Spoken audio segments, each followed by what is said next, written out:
Hi friends అందరికీ. ఈ సమ్మర్లో ఏదో ఒక జ్యూస్ తాగాలనిపిస్తూనే ఉంది. డైలీ ఏం కొనుక్కొని తాగుతామండి. అందుకనే ఇంట్లో ఈరోజు నేను లెమన్ జ్యూస్ చేస్తున్నాను. అది అప్పటికప్పుడు అవ్వాలి కాబట్టి నేను మిక్సీలో కొన్ని వాటర్ వేసి అందులో కొంచెం షుగర్ వేసి నిమ్మకాయ రసం కూడా ఆ మిక్సీలోనే పిండానండి.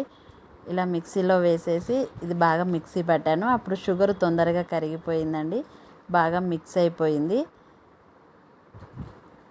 ఇలా మిక్సీలో నేను మా ఫ్రెండ్ చెప్తే చేశానండి, అలా తొందరగా అవుతుందని. అందుకని ఒకసారి ట్రై చేద్దామని చేశాను, బాగానే వచ్చింది. జ్యూస్ టేస్ట్ కూడా బాగుందండి, అంత ఏమీ అనిపించలేదు. మనం నార్మల్గా చేసుకుంటే ఎలా ఉంటుందో అలానే ఉంది. మీరు కూడా ఒకసారి ట్రై చేయండి ఇలా వెరైటీగా. ఇప్పుడు నేను ఒక 2 గ్లాసెస్ తీసుకొని అందులో సబ్జా గింజలు ముందే నానబెట్టుకున్నానండి. ఇలా నానబెట్టుకున్న సబ్జా గింజలు ఆ గ్లాస్లో వేసి ఇప్పుడు మనం మిక్సీ పట్టుకున్న ఈ లెమన్ జ్యూస్ని కూడా ఆ గ్లాస్లో వేసానండి. గ్లాస్లో వేసేసి ఒక 2 ఐస్ క్యూబ్స్ వేసాను. వేసి ఇలా తాగామండి. టేస్ట్ అయితే చాలా బాగుంది.